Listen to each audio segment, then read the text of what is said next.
What's up, y'all? You just dropped back into Corporate Dropout. I'm your host, Troy Seacott. It's your boy, Miles Bagat. It's your boy, Jack. And we have a very special guest today. I'll let him introduce himself. Yo, what's up? My name is Drew Joyner. Maybe some of you know me. I make YouTube videos, TikToks, Instagrams. I have my own podcast, and I'm excited to be here. A little bit of everything. Well, Yes. I guess we got to start the same way as we always do. Start off with a shot. Bottle right here. We take a shot. You don't have to be down for it if you don't want to, but we're going to take one. Vodka by St. Woods. Shout out St. Woods. Shout out Love the St. team over Woods. there. Just to loosen us up for the Just to conversation. loosen it up. No worries. Cheers, Cheers. dudes. Cheers. Have a good combo. Yeah, bro. I can't, bro. I gotta Strong. All right. jokes. I feel like we should start just, give us your little spiel about yourself, where you're from, what you do, and all that. Yeah, for sure.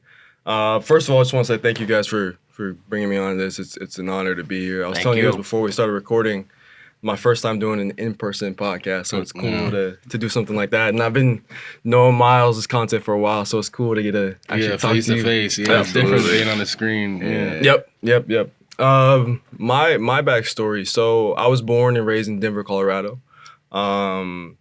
That like upbringing, being from a place, a mountain town, mountain city, mountain state, kind of is a big part of who I am online as well. Before I started creating content, I played Division I basketball at the University of Denver. So I was a hooper through and through, and basketball was my life before I started creating.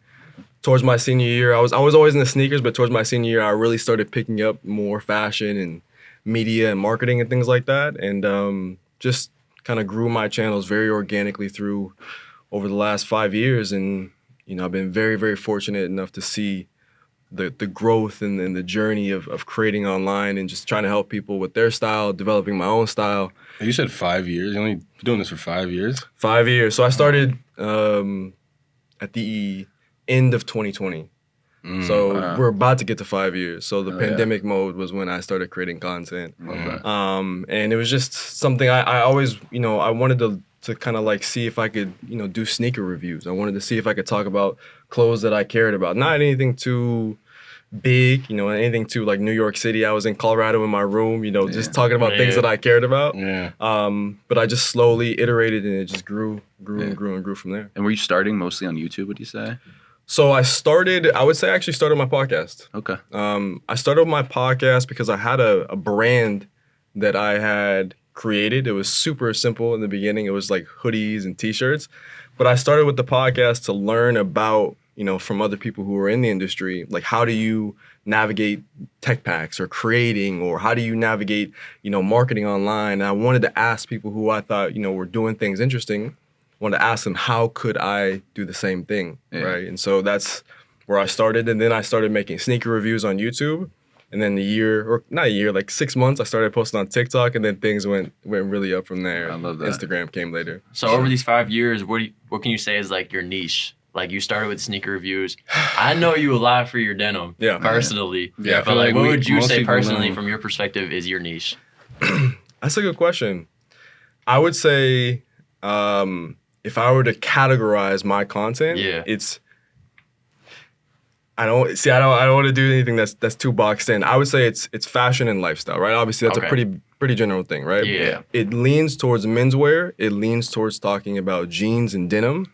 But there's also elements, we were talking about how I was in Japan, and obviously Japanese denim is a big thing, but I didn't just go to Japan to see jeans. I went to see culture and Experience see things. food and experience. And so Absolutely. I also share those things in my content as well, whether it's going to restaurants or whether it's things like what I'm wearing right now. It's a multitude of things. I would never kind of box myself into one category. I think that's like the biggest part of like I feel like why you're so successful with it is because like a lot of people will wear the clothes for like the trends and everything, but every time like you have a piece, I feel like there's always a story behind it, where you got it from, where like they make it, and like the story behind like the manufacturing of it. And I feel like most people get it just based on how it looks on them, but I feel like you get it based on how it looks depending on like where you are and like how it's made. Because like sometimes I'll be wearing something and like I have no idea where it's from or anything, and then I'll see you wear something similar, then I'll be like, where's my shit from? And I'll look and I'm like, a lot of other creators kind of focus on the other side of fashion of like just putting it on, and I feel like you're like the step before that on like how it gets to the person's body, which is cool. Yeah, I think that's a huge part of how I think about fashion, how I think about why something is valuable, right? Because I think every item of clothing has a story. Every person who makes the item of clothing has a story. Every designer has a story. And I feel like if I can uncover those stories, then I can make content forever. You know what I mean? It's something where there's always going to be a reason behind why something's made. And so, I don't know, I'm also a little bit of a, like, when I grew up, how I grew up, my dad was a teacher, and my grandpa was a teacher. So they're very studious in a lot of ways. And Checks out, man. Yeah, and so I implemented that, and they always, told me that I need to do well in school. And even though I played basketball, like, I was someone who was very, like, much a student of the game and a student of life. What was your major in college? Marketing. Yeah, Nice. so I studied marketing, and I knew that, like, It works well. yeah, I knew that this is like the new marketing landscape. Absolutely. Right? So this is how people communicate ideas and stories nowadays, right? Yeah, so like you seem very like passionate about like your style and stuff. 5 years ago, looking from now, do you like the style you had 5 years ago? Like, so do you like consider yourself like do you follow the trends, or you seem very passionate about the things you're wearing and like where it's coming from? Yeah. Did that start from following the trends, or did you kind of discover these things by yourself? I think it's a mix of both, right? I think following the trends online is super important to understand how to get that first bit of attention. Yeah. Right? So when I first started making content on TikTok, Carhartt, Dickies, workwear was just exploding. Yeah. Jordan 1s, Nike Dunks, like these things on short form were like just everyone posted about them. I wanted to try to take those things that are super popular online and kind of add a twist to it and try to understand, okay, what's going on behind the thought process of individuals to see why they're getting into something. Yeah. There's also a huge value in, like, if you understand trends, then you understand attention. You understand where people are putting their dollars into. Mm-hmm. And so for me, like, I don't try to dress in a super trendy way all the time, but I cannot say that I don't dress trendy. I have a trendy element to how I dress, right? I'm very much so of the 2020s. Yeah. But it's kind of hard to not, I feel like, at this point, especially when you're getting clothes. Yeah, for sure. And how long, so you said you've been doing this for 5 years. It's always, for the past 5 years, has it been full time? Are you also working, or is it just? In the beginning, it was the pandemic. So I was living at home, and I was. Checks. Yeah. Bring those back. I was on a couple stimuluses, and I was at home, so I didn't have to, pay for rent. Mm-hmm. But I knew that when I started creating, like, I was living at home, and I was like, I'm gonna give myself 6 months to, like, see if I can really make this happen. Yeah. Do you think you have like a big closet, or do you have like a whole bunch of dependable pieces that you really like?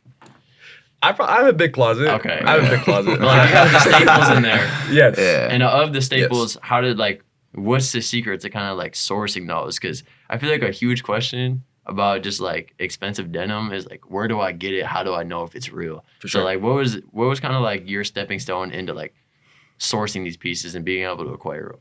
Well, yeah, I think so let's unpack a couple things. So 2 years ago, when we're talking about denim, 2 years ago when I started kind of like learning about selvage denim and learning about Japanese denim, the entire landscape was a bit different than it is now, in the sense that Japanese denim was more for regular fit, tapered fits. Like the silhouettes and the cuts that you got from Japanese denim weren't as like wide or baggy as you see a lot of brands doing now. Yeah. So for me, when I was giving my advice, based on my research, I was telling people to go to places like Self Edge, telling people in New York City specifically, Self Edge, Blue and Green, Naked and Famous. You could throw in 316, brands like that who do a really fantastic job of curating these jeans. You're wearing a pair of Double RL. At that time, I wasn't even thinking about Double RL because, I love Ralph Lauren, but I wanted to push more towards a Japanese influence for denim. And I feel like they kind of gathered that in the latter. He was always doing that, but I feel like the popularity of that came in the latter. Correct. When did you come to New York? I moved September 2023. Okay, nice. And what made you move over here? Like, was it just because it's New York, fashion capital? Well- Was it because you needed a change? Yeah. So I was growing, you know, on my different platforms. I would say probably TikTok was the biggest platform, Yeah. and YouTube was right there with it. And Instagram, I was kind of doing more like the fit pic. Yeah. It wasn't like reels yet, you know what I'm saying? Like, it was like Yeah. fit pic, like photo dump kind of thing. But I told myself like, okay, like once I get to 100K, like we'll consider this is like a true job on YouTube. You know what I Yeah. mean? Because I was Yeah. getting AdSense checks. So after I reached 100K, I evaluated, okay, if I move to New York, where could I live? How could I make it happen?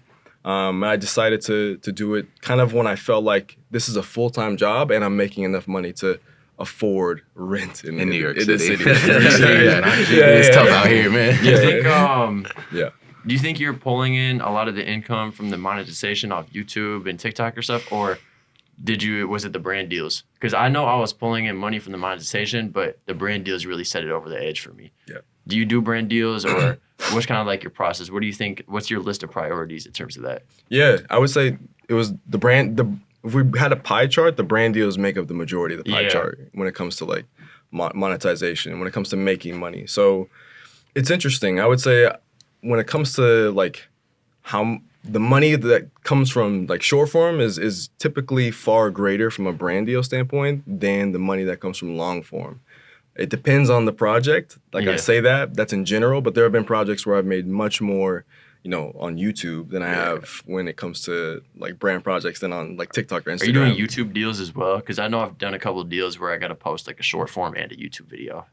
Yeah, exactly. So that's exactly what I've had to do too, where it's you post like a reel, a TikTok, and then you have a YouTube hero video, or you have like a community post that you have to do. Or Do you something think like that. being in New York has kind of made the long form easier? Do you think it's more opportunities for like content out here, depending on what you're doing? I know you do a podcast, so you're probably inside talking. Yeah. But I feel like just being out here, I feel like I could just walk outside and start recording. People start enjoying it more rather than being from Michigan in Yeah. the woods. Like, I think so. I think there's more interesting topics here. You know what I'm saying? Yeah. Like if I go vintage shopping in Denver, which I've made vintage shopping in Denver videos. Yeah, I would do that. Goodwill. It's Goodwills, it's Arcs. We have a couple of vintage shops that are, you know, they're legit, they're cool. Yeah.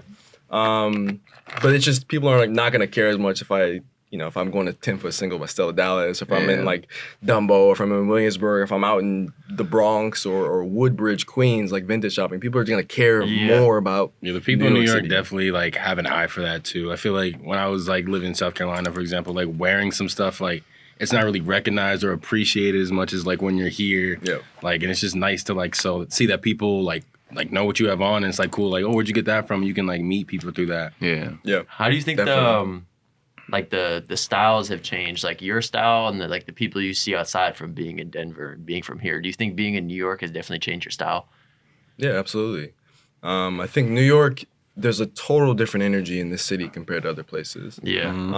I think my style when I was in Colorado was very mountain inspired. Yeah. It was inspired by the things that I cared about in my youth. So I love basketball, so I was inspired by sports. Yeah. I loved anime. I was inspired by a lot of the shows that I watched. And I had a very, like when you're young, you have a very, I know you guys are young, but like you have a very like youthful perception or youthful lens that you see the world in. Yeah. And once you get older and being in a place like New York City and getting older, my perception of a lot of styles changed. So traditional menswear, tailoring kind of became more of a thing I was interested in.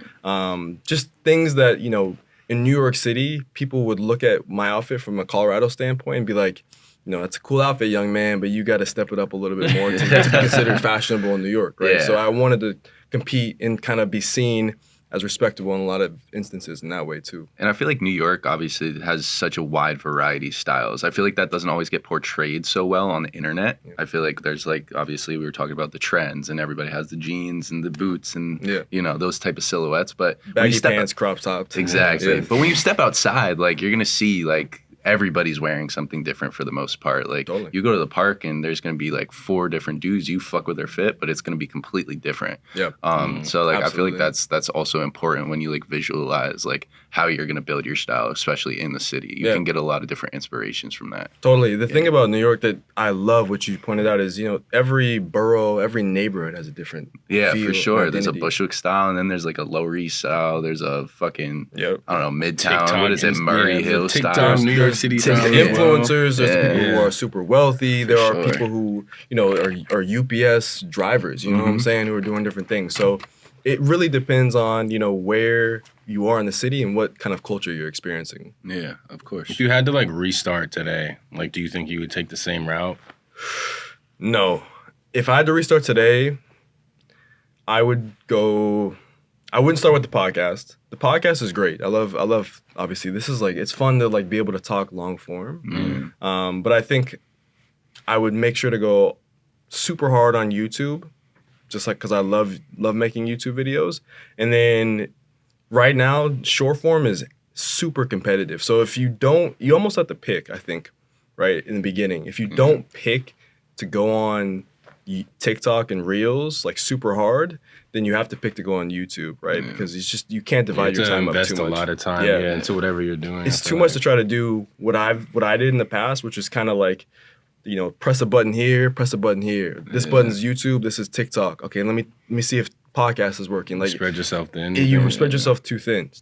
Gotta So find your one category. I think you do. I think you have to kind of focus up, niche down in the beginning, and see how it goes.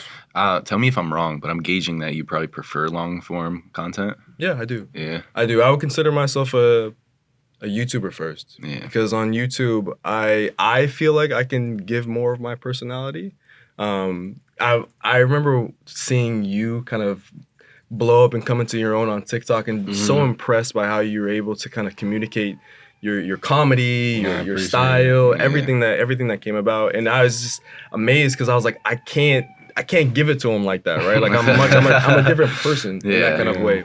So YouTube would be the platform of my I choice. feel like long YouTube form. as well is just like, if someone's willing to sit down and watch a 25-minute video of you, then Yeah, that's they like they actually fuck with support you. you. Like, I'll post a reel, everyone's swiping. Like, you're gonna get a lot of eyes on there, but the true supporters are the ones that are on YouTube, like watching your day to day, actually seeing your personality. Because I'm not gonna watch. I mean, I feel like it's different. Like, when I was younger, everyone was watching YouTube videos. Like, eat a meal, watch a YouTube video. Now I'm gonna sit here and swipe on my phone, eat my meal. Yeah. So I feel like the YouTube motion, that's the real motion, if I'm being honest. Like, Then, like, if it you got gets it on to- YouTube, Yeah, there's also like now you got streamers. People watch the streamers for 5, 6, 7 5 hours. hours. Yeah, it's I was in the crazy. club. It's I was crazy, in bro. the club in Barcelona, bro. Was on See, on stream, Twitch. bro. That's the I thing, just like, don't understand. I Listen see to them my getting videos. views. Unbelievable. Yeah, but who's actually like? I never see someone really like locked in, like watching them. But every time they're like, "Oh, Kaisana has 1 million people watching him for 7 Yeah. hours straight," but I never see people like watching it. I'm like I've confused. never I feel like watched in a high stream, school, like, but I I feel know like it's a lot exactly of what high happened school. because they always clip Clip it. it. The clips are crazy. Do you the clips clip are yours? Not really. Yeah. Not You might really. have to get into I that. know. It's because I do everything myself. I need to start clipping my You stuff. might have gotta invest in a couple of editors. I also feel like kids are just watching it for like I feel like it's a like the demographic is mostly children like from It's like gotta ages be. like 10 to like I don't know 17 wanna and they're play in outside. class like and they just like have it on their desk because you know what I mean Well, and it's they're like just a like lot of- a that's lot what of I do. teachers I talking pay that's the attention in sad part right class now and just put on a stream. You be watching Yeah. Kaisana in class? Nah, I was watching more. I used to watch like a lot of Pokemon videos. About yeah. Okay. Or like that's like Fortnite when Fortnite was popping. The live just streams of straight up Fortnite. some ninjas. Yeah, or Ninja something. was like playing with Drake and Yo. Travis Scott. That shit was That was, crazy. that was a crazy. That might be era, too. one of the craziest moments in like social media. Like, why Ever. is Drake playing Fortnite? Ever. Oh my god Very, very I moments. know. That's the thing. Like when we were younger, like stuff like that didn't exist. Like YouTube, I guess was like starting out, and that was like it. But now like kids have 12 different platforms to like I'm not gonna say waste their time on, but it's Yeah. like spend time on. So it's like Yeah. no matter what you do, like people are gonna see it. Like, Yeah. And I go back watching YouTube videos, like especially when I was younger, like I would like rewatch it like it was a television show, like it was like Friends or The Office or something like that. Especially if it's informative content, because like I do watch you, and like there's certain things that like I will take from your video and like apply it into my like daily life or daily style or stuff like that. I feel like that's, at least as you grow older, that's gonna be more long. I don't know. I can't find the right word, but it's gonna more longevity. Yeah, exactly. In the long run, rather than just being a scroller and just like, because that content gets forgotten. You know what I mean? That content gets forgotten eventually. So I definitely want to like talk about your podcast. Like, what's the name? What's the whole idea around it? What usually do you focus on when you talk about it? Is it all over the place? Just let us know. It's a little bit all over the place. Okay. So it's called Beyond the Garmin with Drew Joyner. Okay. I wanted to kind of take, I wouldn't say I'm a big fan of Emmett Chamberlain, but I know Emmett Chamberlain obviously is someone who's big and kind of like Pioneer and, you know, someone who's in her 20s, who's doing a lot of things that are massive, all from social media. Okay. So she has Anything Goes with Emmett Chamberlain. So I wanted it to be Beyond the Garmin with Drew Joyner, kind of copy that cadence. But the podcast is, you know, interviewing different people from industry execs to content creators. I've had, you know, people that I know Miles knows, you guys probably know as well.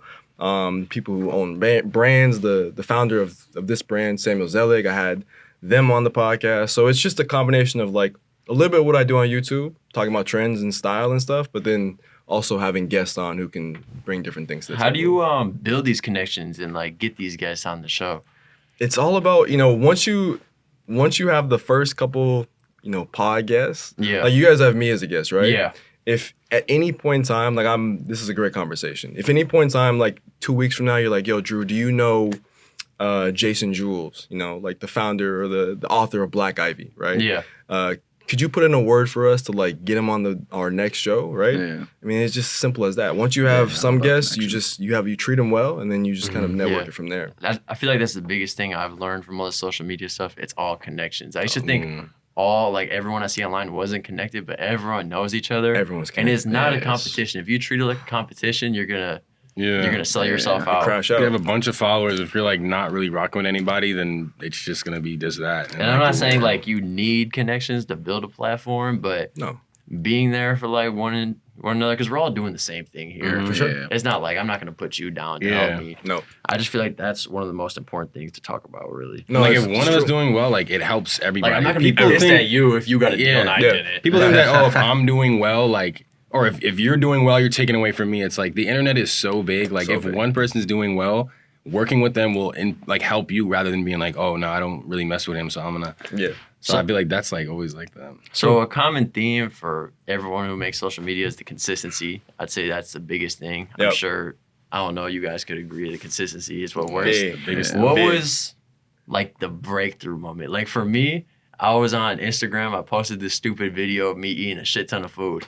And it blew up, and that's kind of what sparked everything. What was like your breakthrough moment? Said, okay, I can actually do this, make a living out of this. For sure. It was on TikTok, actually. So I was, at first, before I started posting on TikTok, I was kind of like just on the app scrolling. Like I was like, what is this? Like I don't really know like what people are doing. It's dancing videos, whatever. But there was a lot of conversations about like sneakers, and I was kind of tired of seeing people talk about Jordan 1s and Nike Dunk Lows like all the time. Literally every other swipe was COVID those. especially. Yeah, that's all they wore. It was crazy. It was literally nonstop. And you know, if you like those things, more power to you. That's your choice. But I started making a series called the Underrated Sneaker Series, and I would say underrated sneakers you should know about. Part 1, Part 10, Part 50, and I just did like a video every single day for a month. After Part 30, I had grown like 75,000 followers. Yeah, the Part series on TikTok, people love coming back to like. They love that. The Like the algorithm loves repetition. it. Yeah, the algorithm loves. Oh, come back, come part back, 2, and part it'll be like 2, the part search 3. up there. Yeah. Yep. Yeah. So I grew pretty quickly there. It was like my first 3 months of not even creating, just being on social media, and I grew 75K. And my YouTube channel was only at like 2,000 subscribers. But from there, I just got a ton of confidence and just started growing everything pretty, not like super fast, but like every 2 months I would grow like 10,000. I feel like that's the part people don't really talk about. It's like most of like content creating is like in your head. Like once you see a video that does well, like you get the confidence boost to like do it again. But the thing with TikTok is like it'll shoot you down as quick as it'll like lift you up. Like you'll feel like, oh, I'm in the zone. I have a video do 1 million. Next time you post it does like 10K, and then like you gotta just like hold back from feeling discouraged. You just gotta keep posting. Cause that for me, especially like when I was first starting off, like I had like 4 or 5 videos like do crazy numbers. I'm like, oh, I can do anything now. And then I started getting lazy with it. Then it started dipping. So like TikTok especially, like what you give in is what you're gonna get out, and you just gotta keep like grinding. And I feel like For sure. Yeah, I agree with that because I've always just posted the videos for myself. Like you post videos on what you like, you post videos on what you like. That I'm doing the same thing. Yeah. So I feel like I know people I've talked to, they always get caught up in the numbers. Like I've talked to someone, they're like, bro, I just posted something. I'm just refreshing the page while watching it go. Like you can't do that. You can't do that because it doesn't depend on the numbers. It depends if you like it or not. Like I know people that. You ever seen those people on TikTok who like post a video and then you'll go on their page and they took down all the bad ones? So it just like they posted this video this month, it has 1 million views. 2 months ago they only have that one up there. It's like 2 million views. Yeah. That is not the approach to take, I'd say. especially not on TikTok. Like first of all, I can blow up later, but it's also like part of like a story that you're telling. So like I agree. people want to see every TikTok. Like people who really like you are gonna watch it, and that's how you really build like a core fan base. Is like leaving up those videos that only a certain group of people like, because that's what's really separating you from like any other person's, like those videos that didn't do crazy that people watch. Yeah. Can I ask you guys a question real quick? Yeah. Of course. What did you guys think of early this year? How did you feel? Were you worried when TikTok was on the ban? It was gonna get banned. Like, it was on that bandwagon. I like the TikTok. So I'm currently, I know this is called Corporate Dropout, but I'm currently in college right now. So my kind of thing is like, by the time I graduate, it's got to be locked in that I'm doing this, or else I'm gonna have to go get a corporate job.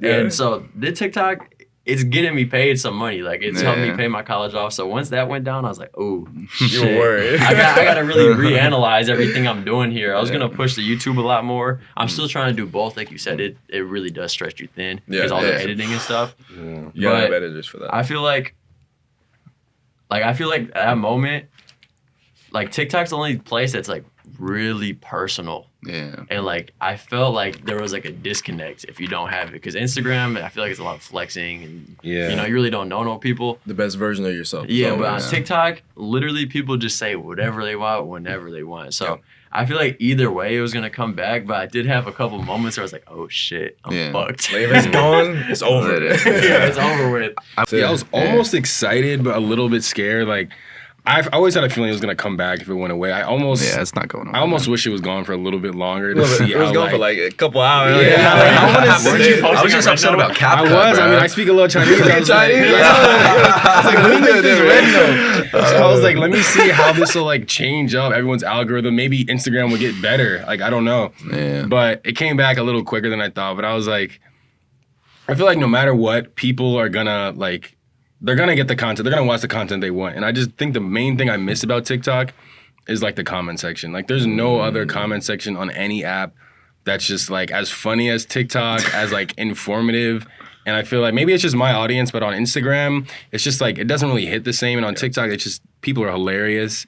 And like the little search bar. Because there's all micro trends on TikTok. Yeah, there's so many micro trends. Like I have a whole car community on TikTok that I just recently got into that on Instagram that doesn't happen. Like it's gonna kind of post and show the same people the same stuff. And like on TikTok, you just can like I find a new micro trend every day. Like I'm watching dark fantasy edits. Now I'm all like interested in this. Like that doesn't happen on any other platform. The algorithm is better on TikTok. Yeah, 100%. It's the best algorithm, you think? I just feel like it's more personal. Like I know people who don't make content who just post on TikTok or whatever. I know people who make content who will only post like their chill videos on TikTok and won't post them on Reels because they want to look more official. I don't really like that stance because I feel like if you're making content, you might as well just post it on everything. You're gonna get everything. I mean, I kind of get it. Sometimes you just don't want certain eyes on that. But I feel like for the brand deals, I feel like every single brand deal I get is like post a reel and then repost it on TikTok. I don't feel like that's a really good point. I feel like the reel is the priority. And that's how some of my favorite brand deals came in.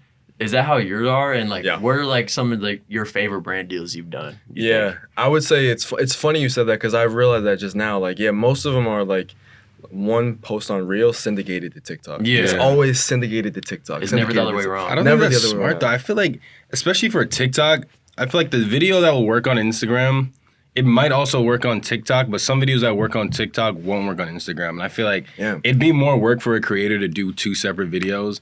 But I feel like from a brand perspective, I definitely would. But from a brand perspective, I don't know if they always realize that certain videos just don't work in other spotlights, I'll say, which is, I guess, something they could work on. No, I agree. It's a model. Sometimes brands are very rigid with what they allow you to do. You know what I mean? And they won't let you kind of have that creative control to switch it up and say, hey, maybe we should.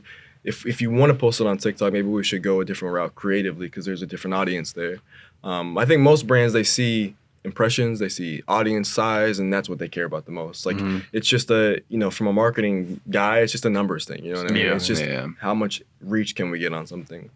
To answer your question, some of my most favorite or my favorite brands that I've worked with. Last year, I had a chance to work with some really cool brands. I think the ones that stand out are Google. It's like a massive one. So like, however you feel about Google, it's a company that, if you get the opportunity to work with them, it puts a kind of like a different kind of blue check on your name. You know what I mean? So Google's Google. Yeah, Google's Google. You're wearing double RL right now. I've worked with Ralph Lauren, which is a really cool brand to also have under my belt. And one that like really feeds the kind of academic in me is Audible. I've done a couple projects with Audible. Okay, so like through YouTube? through YouTube and through Instagram as well. Yeah. Have you gotten these just by posting your content and they've came to you, or have you reached out? Yeah, it's interesting. So I don't have an agency. I was gonna ask, do you have? I don't have a mission. I'm a one man crew, and I do pretty much everything myself. I just started to kind of like hire editors to help me with like short form stuff because being on this hamster wheel has like been insane for me, right? Because like I try to post as much as I can on short form, and then I post once a week on YouTube every single week, 365. You know what I'm saying? So when it comes to working on projects with brands, 99% of the time I'm getting reached out to by the brand. Right? Okay. So while I'm not represented by a single agency, a ton of agencies, for whatever reason, they do a lot of the legwork to kind of pitch my name in a lot of different situations, right? So I'm very fortunate to be able to have that as a creator because I'm not giving away any percentage of what I make to them, right? Which is really, really cool. And so when I work with a certain brand like a Ralph Lauren, and I get the contact of a global head of marketing, or I get the contact, kind of how we're talking about with the podcast, I just leverage it, right? I always, I send them a text, how you been?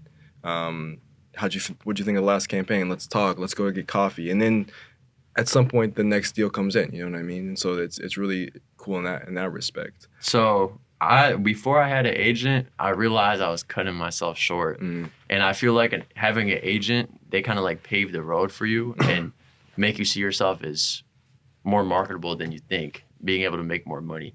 Did you kind of have an issue of that, of like not knowing what to charge or like not knowing what to do? I know you come from a marketing standpoint, so I'm sure you're very educated in that point. Yeah. But like, did you have a moment where you had to like realize your true worth to these companies? Yeah, for sure. Agencies are not gonna like when I say this, but there was a moment where I was like taking in the opportunity to maybe work with a couple agencies, right? So I went on a couple calls, and I told them, okay, like typically this is what I charge when I get asked to do XYZ project, and a couple of the agent reps were like, you're doing yourself a disservice. Kind of like what you're saying. I'm way undercutting what I'm doing. And so what I did from there is I said, okay, well, if I'm way undercutting, let's see what I can push the boundary of personally myself before I go to another agency. And so from now on and from then on, I just started making my rate 10x what I thought it could be. I just asked 10x. And some said yes. Some would say, we can't do this much, we don't have budget, but this is what we can do. And it would still be 5x from what I was asking before. Damn. So I always approach things in the sense that like, I can figure it out myself. At least right now, there are probably opportunities that I'm missing out on. Because, like... This is life though. Yeah, it's just, that's life, right? But I also recognize that I run my business. Like I actually have incorporated what I do, and it is a business. And so I want to be able to take care of things myself and at least understand it for the next 6 years, 5 years until I'm 10 years in. And then if I am like saying, well, if I'm with this agency or this agency and they can get me even more, then at least I know what I'm doing and I know how to navigate the scene. Yeah. So you've worked Google by yourself, Audible by yourself. What do you think? Have you got your dream collaboration, or is there one you're still trying to get out there? I don't know if I have a dream collab like that.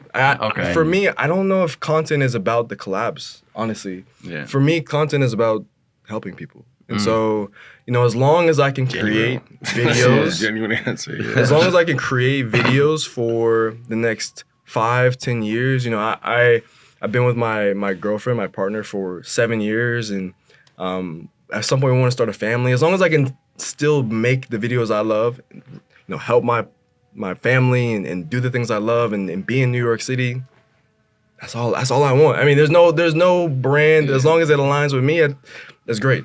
Yeah. Cool. What advice would you give to yourself 5 years ago when you're just starting out? Stay the course. Stay the course. Stay the course. I think, I have no regrets with how I decided to pursue content, pursue this world.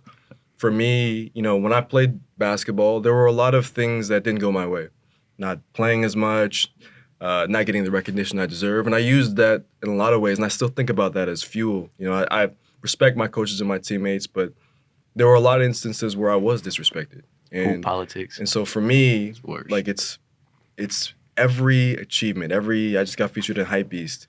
Everything that I do, every time I get featured in Esquire, when I work with Google, when I work with Ralph Lauren, and my coach, he texts me, he's like, yo, Drew, I saw you were doing this. That's congratulations. I'm like, yeah.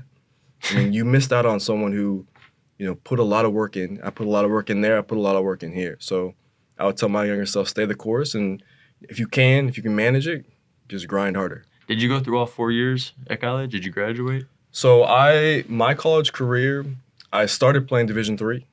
So I played Division III at a school in Wisconsin called Carthage College. And then 2 years in, I transferred to Division I. And I went back home to Denver. You was hoping. Yeah. You was hoping. Yeah. I was hoping. I was in the trenches, man. What you average? At Carthage, I didn't average anything too crazy. I averaged like 12 points per game. But we won our conference championship. So we were part of like a big moment for that school. We lost, crazy story, we lost in our conference championship tournament game on a buzzer beater. So we were going to go to like March Madness, like for Division III, but we lost our tournament game on a half-court buzzer beater. Heartbreaking. So, insane. My God. You dream about those things. You have nightmares, bro. Crazy. In our gym, like 3 seconds left, dude chucks it up. God. Jim went It silent. was probably pin drop. I would not. Oh, yeah, it was ever crazy. do that. It was crazy. What's your position? I play like a combo guard. So Okay. like, sometimes I go 1, sometimes I go 2. But I have a nice, not to brag, but I have a good jump shot. So like I like to That shoot. burner. Favorite basketball player? I'm rapid fire in these So basketball you went questions. D1. Did you finish school? Did you graduate? Yes, sorry, yeah. I graduated. It took me like 5 years because I transferred. Yeah. But I graduated from University of Denver, So 2020. I mean, I'm coming up in that position. Like, Yeah. I feel like a lot of people who graduate, they're like, unless they're doing internships, got like a job from a firm, they're like, what the fuck am I doing? Yeah. How did your family feel about your route of what you're doing? Were they always supportive? Were they like, hey, you gotta go find a real job, 9 to 5? So I'm kind of in that position. I kind of want to hear what you got to say because you're a little more down the road than me, and I feel like that would help me and a lot of people watching. For sure. My family they were a bit apprehensive. They were a bit scared of me going this unconventional route. Like I said, my father was a teacher. My grandfather was a teacher. My mother, she still works a corporate job. So she's not a corporate dropout by any means. And so, my dad, he told me, and he's like, when I started making videos, he's like, no, you gotta get a job. Yeah. I mean, I'm gonna be honest. Like he was not that supportive, and neither was, even my partner in some respects. She was like, I don't know, like this is a bit scary.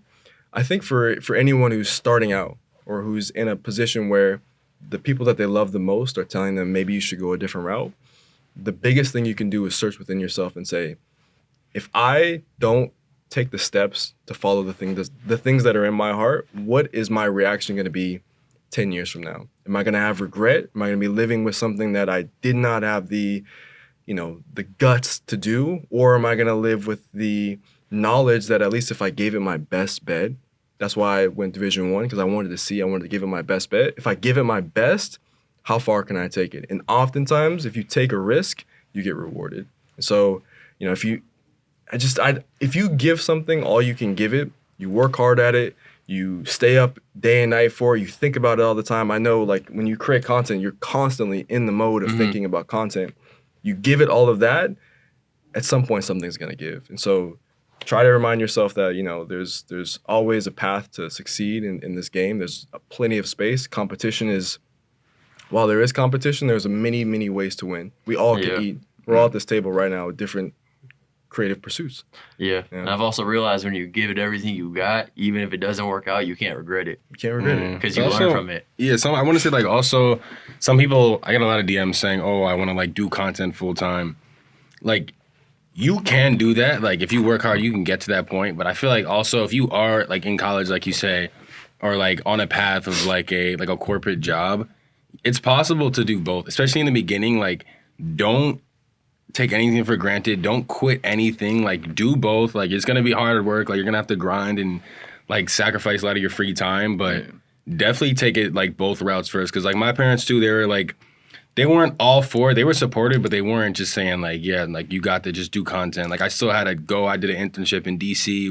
Working corporate. Yeah. But I feel like without working that and without realizing how much that, like, it wasn't for me, I wouldn't have gone as hard with content. And I feel like if I would have just jumped right into content, I wouldn't have made it to, like, where I am. So I feel like you could definitely do both in the beginning. The perspective, right? Yeah. Like, I had the same thing. When I graduated, I'll tell you guys, when I graduated, I wanted to start my own brand. And so I thought, I'm going to be Virgil Abloh, Kanye West. I'm going to start my own. You know what I'm saying? I'm going to become that. But it wasn't that at all. And my parents were like, well, no, like, you got to get a job. And so when I first, like, graduated, I was a window salesman. I went door to door and I just asked people if they wanted to change their windows. I did the same thing with cutlery. Yeah. Sales is big though. Sales is big. Cutlery. Sales is huge. Like, if you can master sales, you can pretty much do almost anything. Like, it's about just people skills. Yeah, sure. It's all about the mind and, like, getting to know people. So I did the same. You have to have, you know, you have to be level-headed, have perspective, go after the things you want, and hopefully it'll turn out okay. And I think to add to that too is, you know, there's an element of luck in all of us being 100%. Like, absolutely. I mean, imagine if TikTok was an app that was invented in 2005. Imagine if the technology of the iPhone wasn't as good as it is. Like, just there's so many things that have to fall into place for all of us to be here sitting at this table. And so you can't forget that.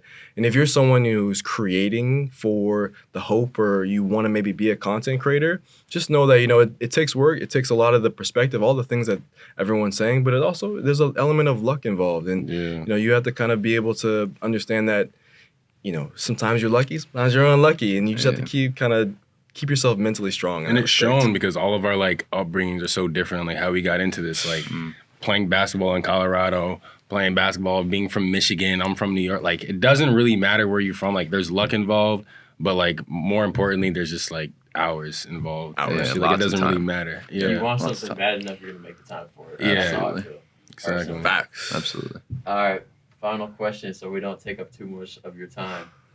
What can your supporters see from a year from now? What's up and coming? What's up and coming? I think from a YouTube standpoint, I'm going to be doing more traveling. I was in Japan last year. I was in Paris earlier this year.